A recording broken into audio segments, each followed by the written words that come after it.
Let's see making of curd as a microbial process. The preparation of curd requires lactobacillus bacteria and other bacteria commonly called lactic acid bacteria, in short LAB.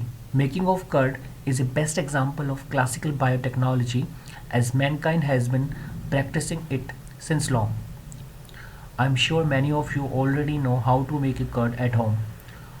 Okay, suppose this is a curd which we will use to prepare for the new curd, and this one is a milk which we want to convert into curd.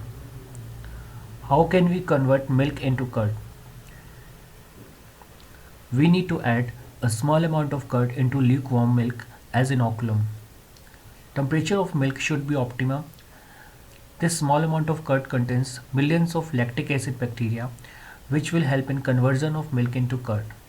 If milk is too hot or cold, bacteria will not work efficiently. Now, these bacteria produce acids that coagulate the milk protein and form curd.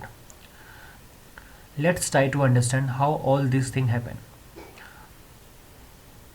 Curd contains millions of lactic acid bacteria which is responsible for denaturing milk protein. Milk provides us with vitamins, minerals, protein, fats and carbohydrates. So we see that milk contains lactose sugar and two kind of protein, that is casein protein and whey protein.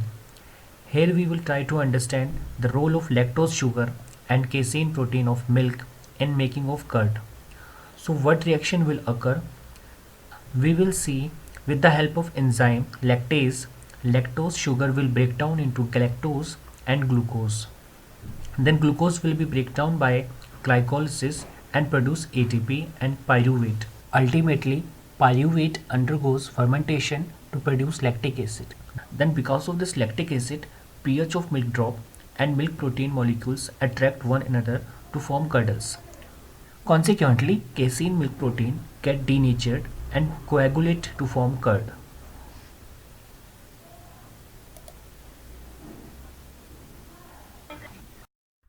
Thank you.